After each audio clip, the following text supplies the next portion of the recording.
Hello, my name is Meerah and I'm a Lorekeeper in one of Yogg-Sothoth's libraries, and today I wanted to talk about one of the many fascinating locations in the Lovecraft mythos. Our topic of discussion in this video is the alternate version of the moon that appears in Lovecraft's Dreamlands. This episode covers quite a bit of territory, including moon beasts, the sorcerer Haon-Dor, the great old one Mnonqua, and alien alcohol. Welcome. The moon of the Dreamlands is one that exists parallel to our own, though space and time obey different rules in the Dreamlands. It is possible to fly off of the edge of the Dreamlands in order to sail through space and get to the moon, and ships such as the Black Galleys of Dreamlands do indeed make that trip. Cats also apparently frequently visit the moon, which is interesting. The moon in the Dreamlands has an atmosphere and an environment that is breathable and survivable by humans and other earthen species which, need to breathe.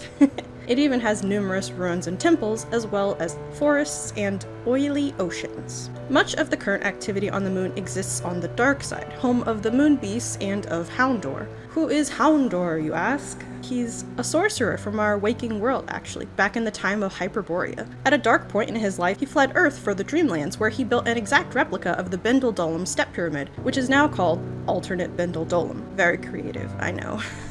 The moon beasts are the main inhabitants of the moon, as I mentioned previously, residing mostly in the creatively named City of the Moon Beasts, on the dark side of the moon. The city is described as being made of windowless, gray stone towers, and is a port which the moon beasts send out their black galleys to all manner of places, including Yuggoth, Kenarth, Neptune, Mars, and of course, Earth. Specifically the city of Dreamlands. Outside the city lays a forest that has trees similar to the enchanted forest on Earth in the Dreamlands. These trees are the same ones used by the enchanted woods Zoogs to brew wine. And in a similar fashion, the moon beasts have a similar drink that apparently their Lingite servants use to render men unconscious. Not good.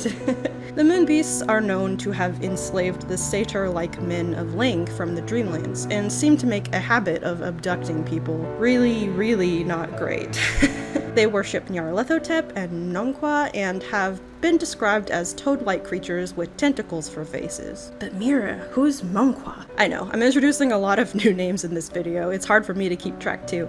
Mnonqua is a lesser-known great old one that resides on the Dreamlands moon, within the underground Black Lake of Uboth in the realm of Nugya. He lives there with some Shoggoths, apparently. On the surface of the moon, above this lake, is a crater known as the Crater of Mnonqua, and nearby on a hill, the moon beasts have erected a grand temple to their great old one, including a giant moonstone idol of him, and the interior is described as being a labyrinth lit by bioluminescent fungi.